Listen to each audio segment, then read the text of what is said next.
Right, it says we are live. So, hello, if you are listening, welcome to today's session. I have with me Pamela Phillips, but I'm not going to start just yet until I know that you are here and you can hear us and you can see us. So, if you can, pop in the comment box, depending on where you're listening to this.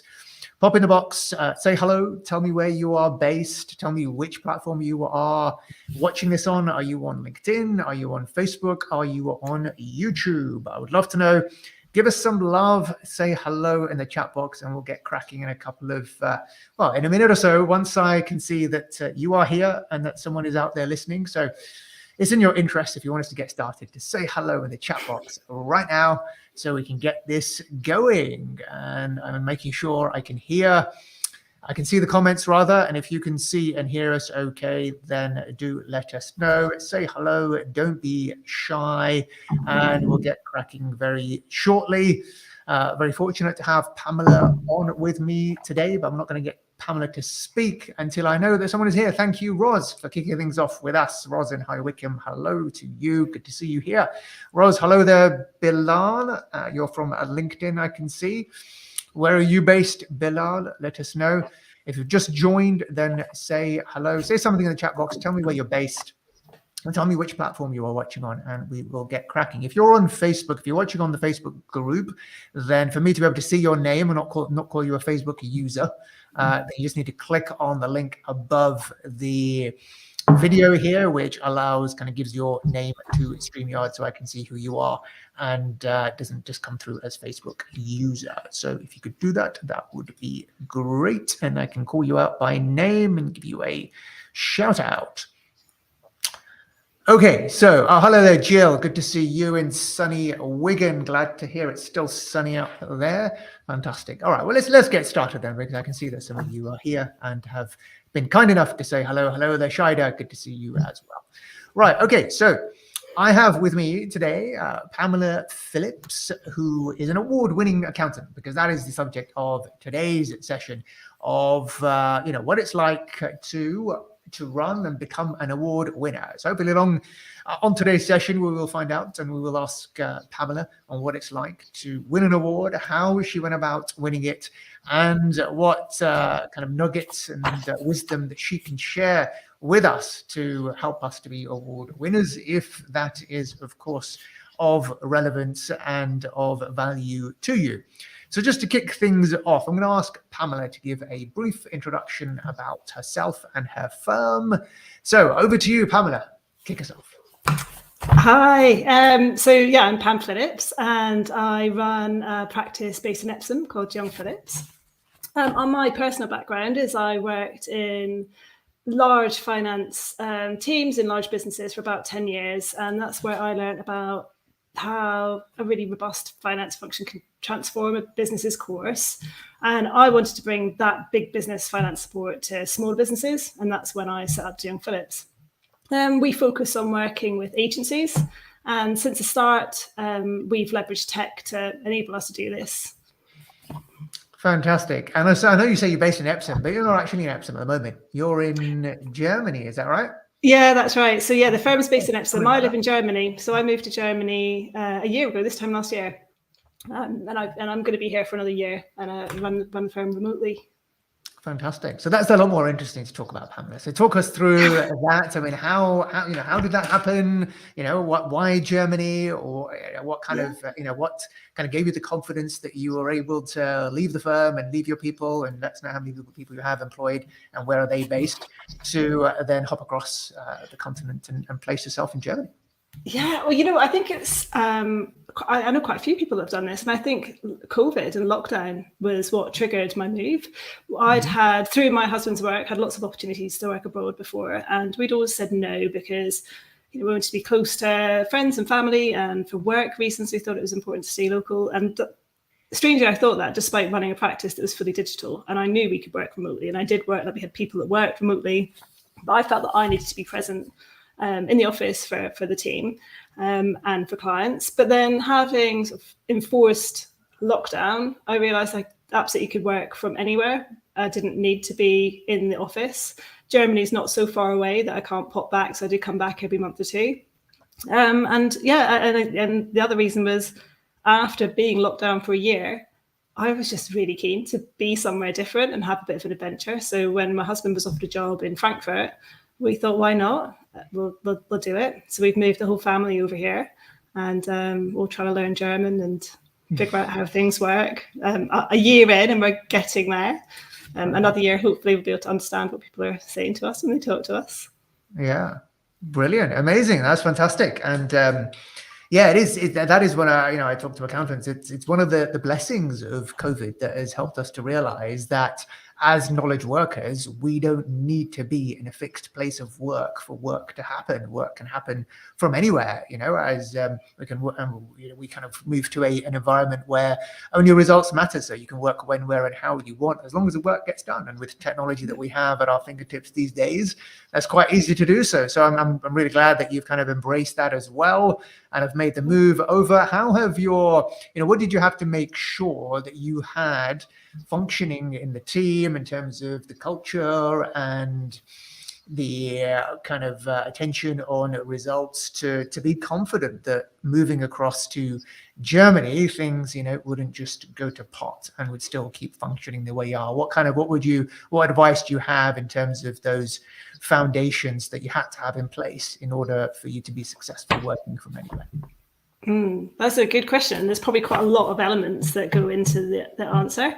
So for me, I didn't have to change anything radically for moving because we were already set up to work this way anyway. I think the key components are having the right people in your team, so that when I'm not there, there's other people around that know how to run the business. Having the right processes in place so people know what they're doing, how to do it. So having playbooks. Having the right tech in place so that everything is digital. We'd already been, we've got all the tools in place to run the business from anywhere. So we've got a workflow management system. We use Slack and Zoom and Loom and Carbon and all the stuff, all the tools, all the tech was already there. So I think having the tech in place is essential. Having the right team and structure in place is key. And having the right culture where people are able to be autonomous and make their own decisions is really important too. Fantastic. Brilliant. Yeah, no, absolutely. That's critical to kind of have those, have the systems that do the heavy lifting and the processes to make sure that there's a consistency of delivery of the standard of service that you would expect, that you would give to clients, to make sure that the team are, fully aware and their kind of the standards are maintained and expectations are managed. So, in these sessions, we like to get into the nitty gritty because accountants listening to this will want to know, well, what is the tech stack that you use in particular to manage these things? You mentioned Carbon as one, so I presume that's your kind of, your workflow management and also your CRM. Can you let us know some of the other tools that you use to manage a kind of a fully remote team? Yeah, definitely. I'll probably forget some, but there's the key ones we use. Carbon, we use that extensively. We use Xero, like we're a Xero only firm. We use Dext Precision, Dext Prepare for doing the analytics on the data in the client systems. We use Float for running cash flow forecasts. We use Chaser for managing credit control.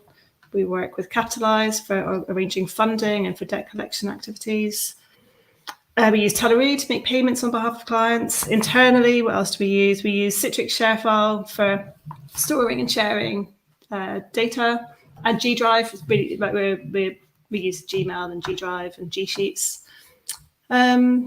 Harvest, that's a controversial one. We track time, and we use Harvest for that.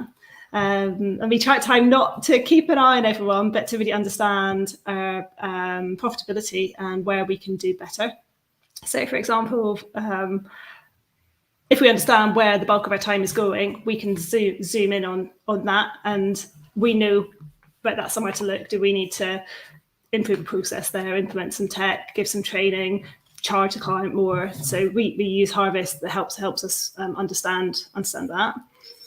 I think that's probably the main ones.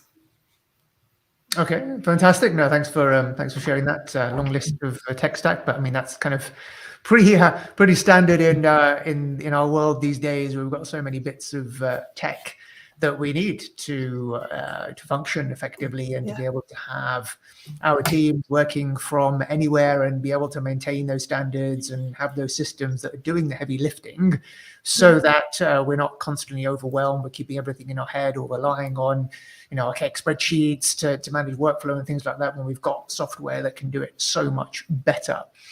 So the other thing I want to focus on is culture, and that is an integral part as well. I mean, in my 4-pillar framework, there are the 2 external pillars I talk about, which is pricing and positioning. So getting really clear on who you serve, and then taking a share of the value you create through your pricing.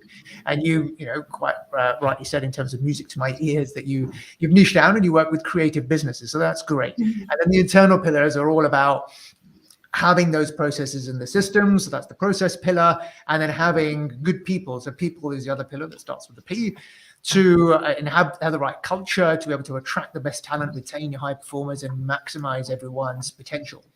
But that just doesn't happen overnight. There are things that we need to do in order to kind of build that culture. And you mentioned one of them, which was autonomy, which is great, because it's all about, people want to have that ability for self-determination. They want that independence, just like we do as entrepreneurs. We want to have control over our time.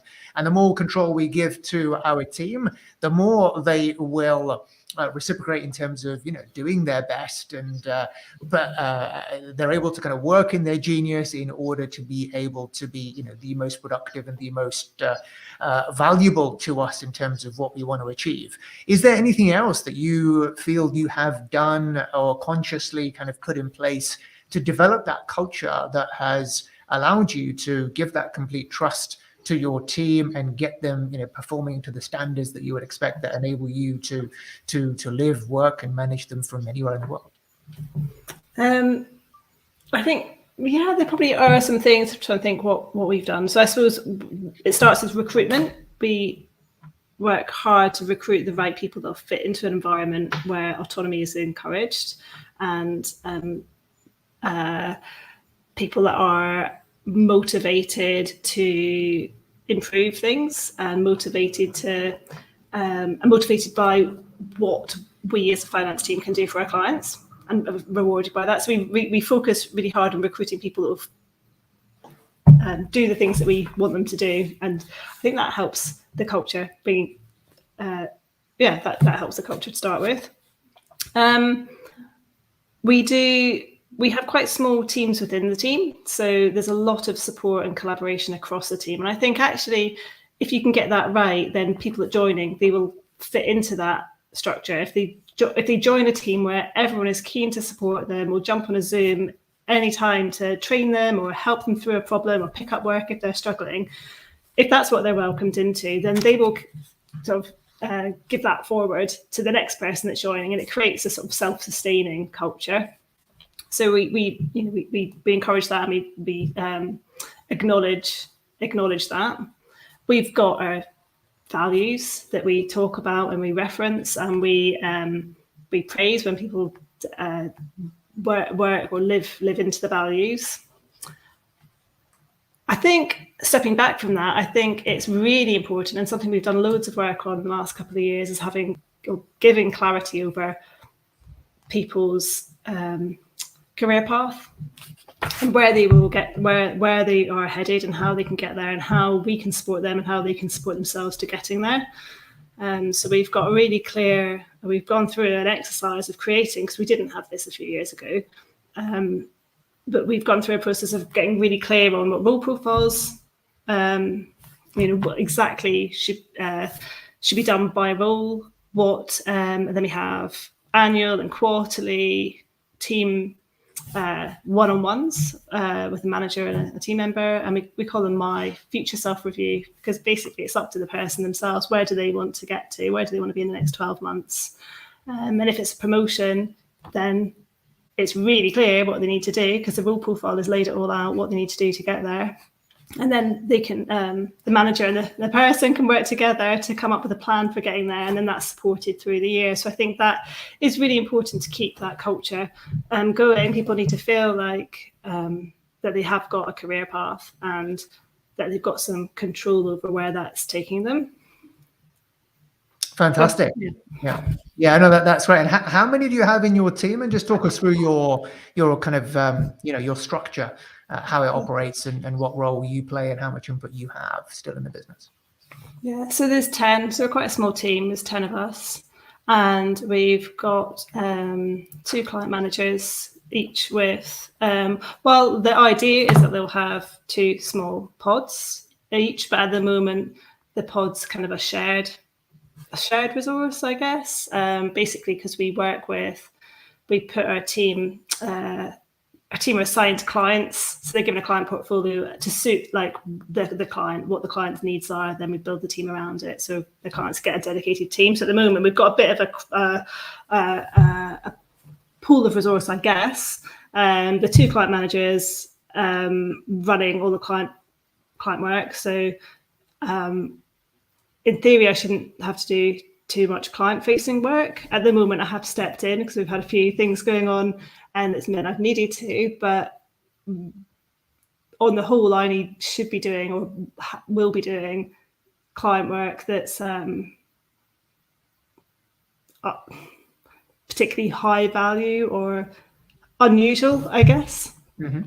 So we've set it up so that the work we do is pretty routine. So it doesn't need me to be involved.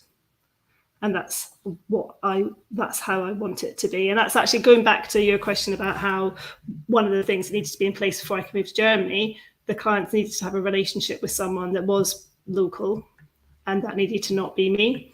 And luckily they already had that in place, but I have worked hard to make sure that I'm not the main point of contact for our clients.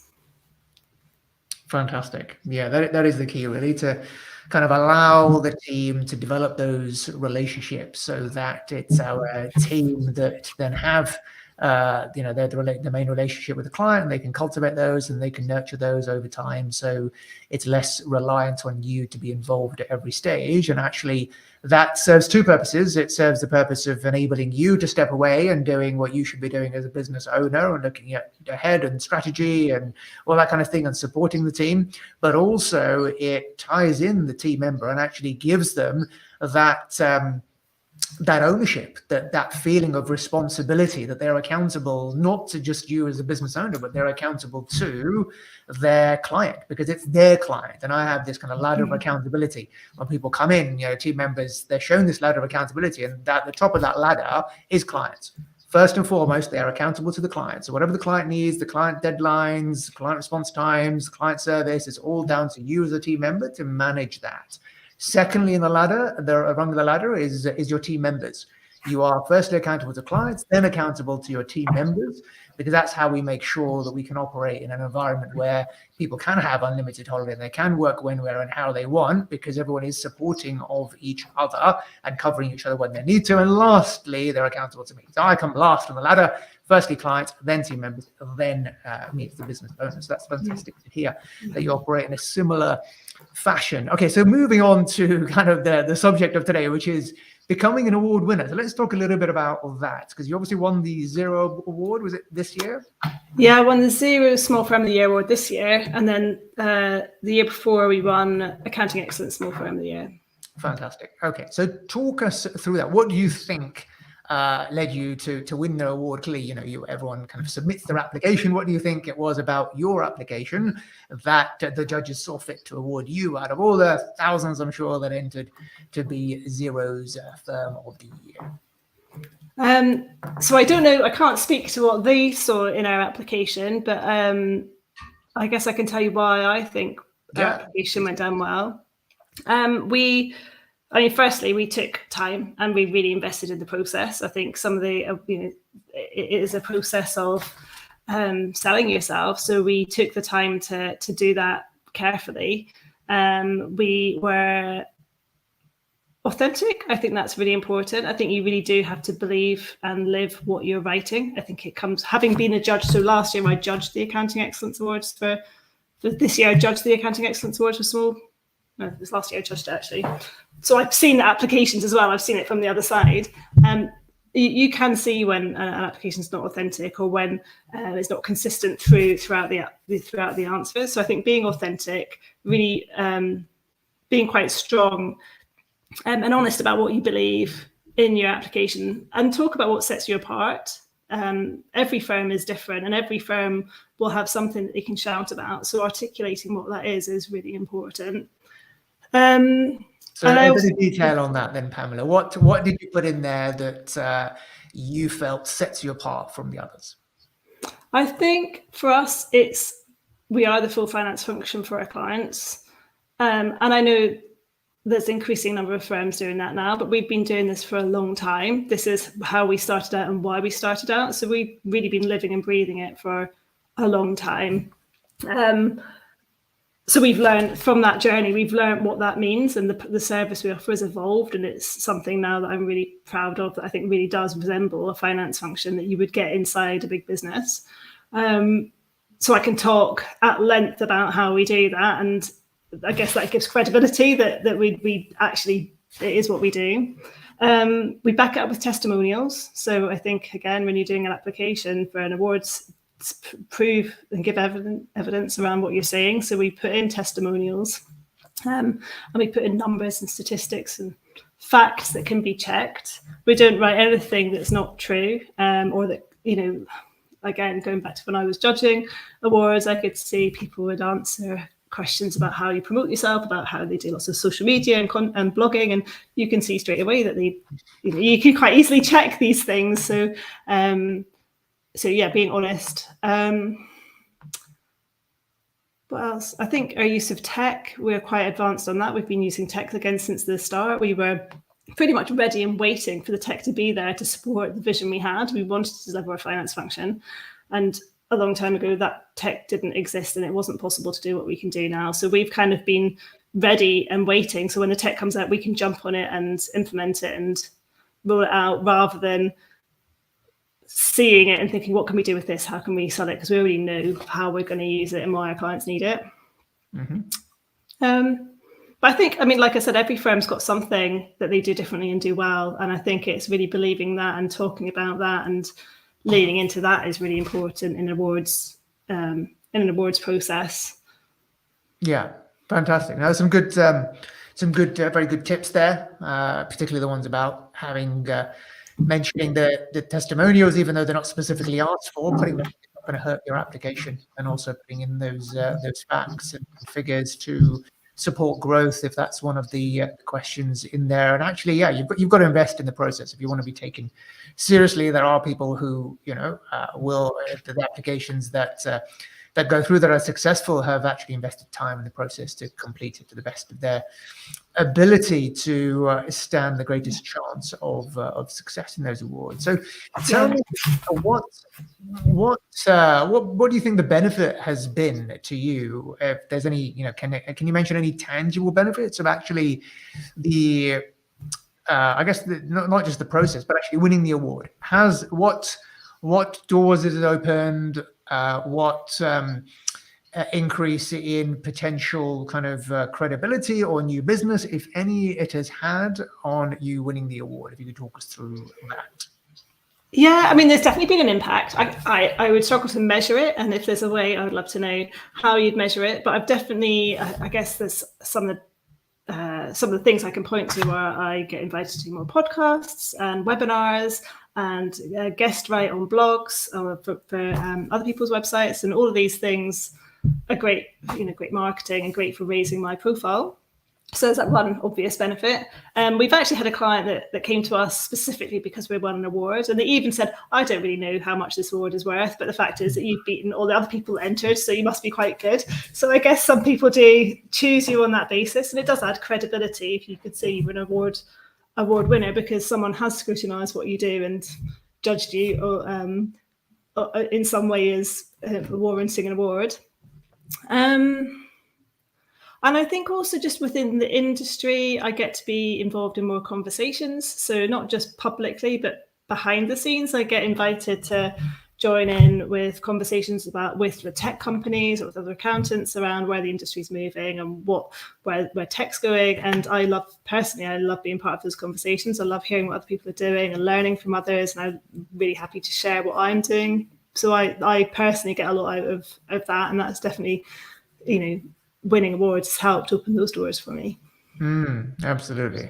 Definitely. Fantastic. No, that's great. Some great, great reasons why it pays to enter awards, because as Pamela said, it opens doors and you never know where those serendipitous opportunities might lead. So and actually there's one other one I would say is really, really worth doing, and probably the most important one, and it's not the external, it's the targets you set yourself for the next year. So if you invest time, and we've done we've entered a few awards now, you take the time to enter them. Whilst you're writing the awards, there's so many things that you'll think, I wish I could write this, and I wish I could say that, and that you've just set your targets. Well, that's one of the ways we set our targets for the next year, because you really look through and analyze what you've done over the last 12 months, and it helps you focus what needs to be better for the next year. And that's one of the reasons why we spent so much time sorting out our role profiles and career paths, and that's because we're entering an award. I just felt we couldn't say enough. We didn't feel that we'd done enough, and it shone a light on that. Yeah, fantastic. I guess it kind of keeps you keeps you moving, keeps you growing to want to be better and want to stretch yourselves and see what you can achieve, and having those kind of external accountabilities is only going to help them push you further. So that's fantastic. And I guess it can't kind of hinder your ability to attract talent, because if you can say you're an award-winning firm, that's also going to help you to get the best talent out there, because who doesn't want to work for a successful, dynamic, award-winning firm, right? Definitely. I think that helps, and it helps attract the right. If we're winning the right type of award, it should help us attract the right type of person for our firm. Absolutely. Definitely. Good. If you've got any questions for Pamela, pop them in the comments and I'll put them to her. I can see one come in from, I think it was Penny. What do you use for preparing stat accounts? I guess this was in relation to when you were talking about tech stack. Yes, I didn't talk about the accounts. So we use tax calc for preparing stat accounts, and then management accounts. You haven't asked, but I'll tell you anyway. We use Sift. Cool. Fantastic. That's the complete tech stack there for you from Pamela's perspective that she's a run through in terms of everything that she uses. So let's now talk about, so if there are any questions, please put them in. If not, then I'll continue to ask any questions that come to my head. So I want to ask you, because this is something that I'm quite passionate about in getting, because the two big challenges I hear from accountants are, how do we get new clients, and how do we get good people, because we're finding it hard to attract the right talent to our firm. So one of the things I'm very passionate about is in terms of when it comes to new clients is being very crystal clear on who you serve, and positioning yourself as an expert to a group of people, because when you try and appeal to everyone, you appeal to no one. So tell me, when did you decide to specialize and niche down into creative businesses? Has that always been the case, or was there a journey that you went through? So talk us through that, because that's really interesting for me to know and for others to hear. Yeah, no, it's not always been the case. We have focused on agencies for, I would, when are we, 2020, 5 years now. But it was a journey. So the history of the firm is when, prior to Pamela Phillips existing, so I came from big business and set up a firm. My father had his own accountancy practice, and that was very much a general practice. So when I set up in practice, I inherited a lot of his clients, and we carried on working with them for some time, kind of overlapping with the agencies. And I think it became really clear that it was going to be hard to scale for us, the way we were working, being a general practice. And it also became clear that we weren't giving the best value to our clients. So if we were working with a pub one day and they wanted to know what EPOS system to put in and how they manage their stock, and then the next day we were talking to a construction company who was concerned about their CIS, And then the next day we're talking about an agency who's worried if their projects are profitable or not. How are we, as a small team, going to be all over all of those things and really be able to honestly say we were giving the best advice, but we weren't? So we couldn't be on top of all the software for all the different industries. We couldn't be on top of all the different tax changes, the regulatory changes, and not just that, just the best practice. We couldn't honestly say we were giving the best advice across all the industries. So it became quite clear from that side that we needed to niche. And then on the scaling side as well, it just, even to the extent we didn't used to, for a long time, we've been Xero only, but before that, we would work with any accounting software because we thought, we're accountants, that's just a tool. But the reality was when you've got team members and you have to train all your team on all the different types of software, it just takes time. And it's much easier to have everyone on one software, everyone knows it inside out, you can truly say you're an expert. And it takes less training, and a better quality of advice. So I think the same applies to the clients we work with. Everything we do is focused on agencies. So we understand their business. We know the best tech to work for their businesses. We know we're giving the best advice, and that's where we invest training time and so it was an evolution, but we did get there quite a while ago. And then in terms of how we exited the existing clients, because we've actively exited a lot of clients over the last 5 years, we didn't do it in a one-off. We didn't go right. We're just agencies. Everyone say goodbye to all the existing clients. We phased, kind of did a phase exit of them, and I think when we just finally completed that this last year, we now have moved away from the kind of the legacy clients that aren't agencies. Brilliant. Yeah, fantastic. Yeah, no, that's spot on. And I talk about this a lot in terms of that's how you get efficient at what you do, and that's how you get the profitability. Because if you're working with a select group of people, what you're doing in terms of your positioning, you're going deep, you're going narrow, and you're going deep, and you're working with that particular group, and you get to know them better, you understand them better, you understand their problems, their challenges, their fears, their dreams, their aspirations, and you can add a lot more value when you go narrow, when you go deep, as opposed to trying to work with a variety of different businesses across the board where you're trying to go wide and you're not going to be able to go deep. You're only going to go shallow. So that's kind of spot on what you said there. And the flip side of that is that because you get a lot more efficient at doing it, so that the answers are at the top of your head, because you're only dealing with those type of businesses. You don't have to learn the tax rules or the software for 25, 30 other industries, but you're not dealing with them. And on the flip side, you can then charge more because you're a specialist now, and people will pay a premium to work with a specialist. So have you found that in terms of your positioning? How have you gone about getting more of those clients, and has niching down and specializing into creatives helped you to, like you say, scale faster and win business from this select group? Talk us through kind of that experience. Yeah, and it's definitely helped us win business for sure. I think most clients that come to us now are with good accountants, but they're looking for more. They want to work with someone that really knows their industry and is also really up to date with the tech that can make their business more efficient and more profitable. How did we move?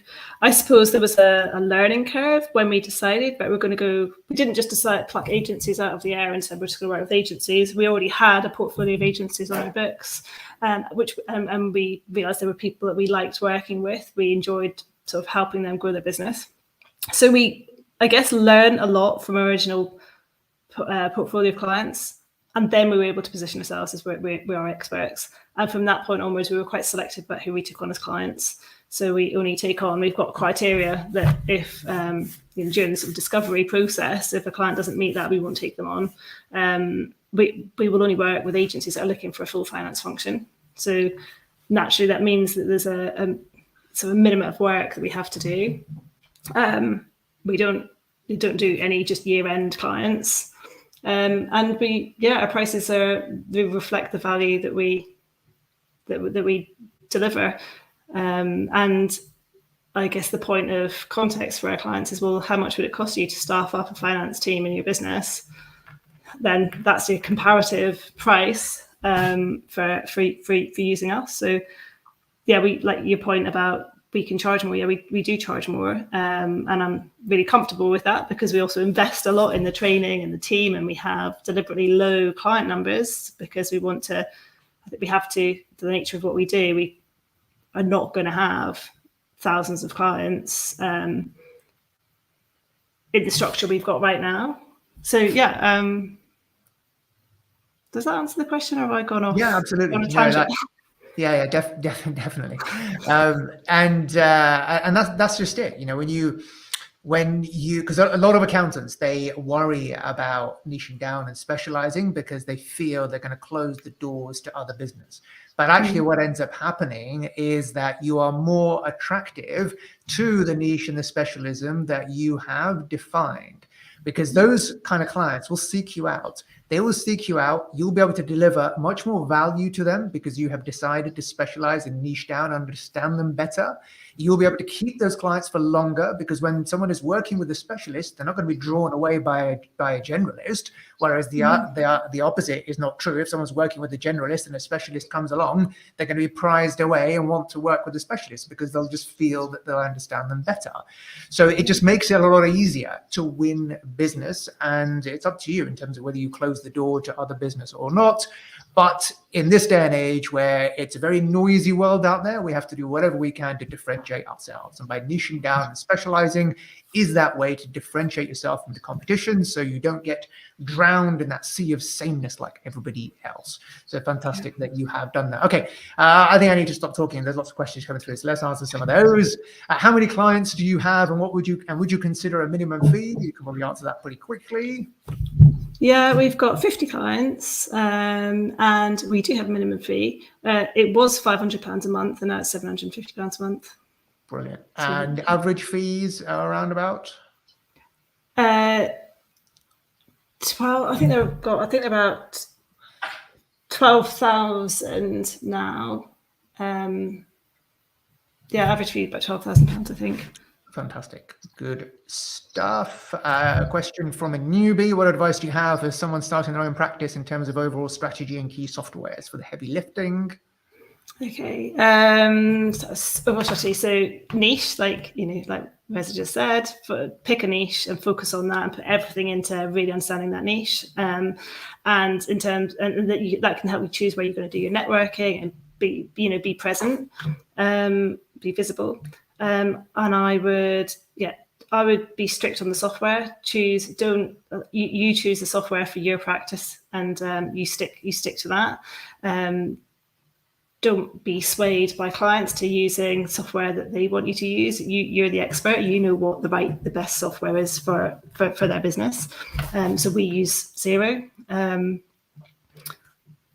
think they're the two big ones. And processes and playbooks. If you're starting out, you've got a fresh, clean slate. As you're building up your business, do your processes, work out what your processes are, and write your playbooks from day one. Because then as soon as you hire your next person, they've got a guidebook and a manual to follow so that they can step in and start picking up work from you easier. And I think thirdly, get your pricing right. The pricing is critical. Don't start off thinking you need to charge less to win clients. Be picky. Be picky about the clients you take on. Don't take on the cheapest, and set prices that are going to be profitable for you, not just now, but when you take on staff. Absolutely. Some solid advice there. And the next one from Roz. What tech were you waiting for that has made the full finance function possible? Really good one. So, they've all incrementally added up to the full finance function. So I'll answer that by talking about the most recent one we've started using, and that is Teleroo. That was the final kind of piece in our jigsaw puzzle. As soon as we took on Teleroo, which is, if you don't know, it's a tool that helps you make payments on behalf of clients without actually making a payment on behalf of client. That's been brilliant because we can take some of the pain away from the business owners of having to pay wages and pay suppliers. So that's been the final piece in the puzzle. The one before that was Chaser, so we can run a client's credit control function. And before that, I think Capitalize, we can help them get funding. And before that, Float to cash flow forecasts. So there's been a series, but the final piece was Teleroo, and now I feel like we pretty much can do everything that an internal finance function can do. Fantastic. Thank you for sharing that. Ahmed is asking how much involvement you have in the sign-off process of your work, such as accounts, VAT, returns, management accounts, and payroll, etc. Really good question. So I'll go work backwards. Payroll, I don't get involved with at all. People in the team do that.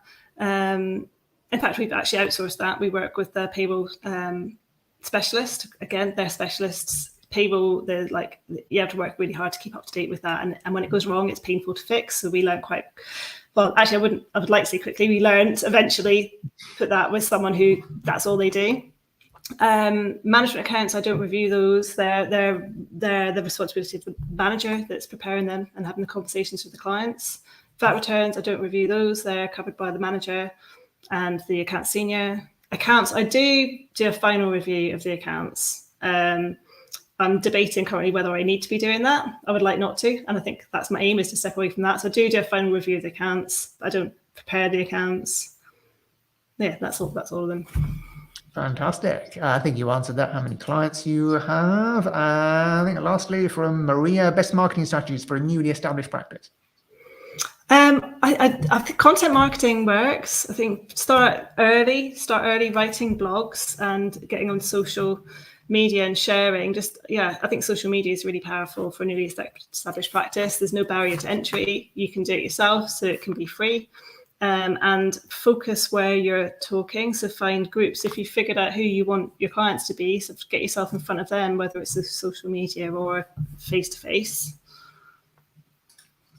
Fantastic. That's great. I think that's all the questions. And for your newbies, you may be worth checking out previous episodes of the podcast. All those questions you've asked have been covered on the podcast. So go and check those out and learn from that, learn from others that have gone before you. There's 22 other interviews with accountants like Pamela, who you can learn from. So you're not reinventing the wheel. You're not making mistakes and wasting time and money doing the wrong things, because there's people that have gone before you and you can learn from them the fast way. So I think that's all the questions answered, all my questions answered too.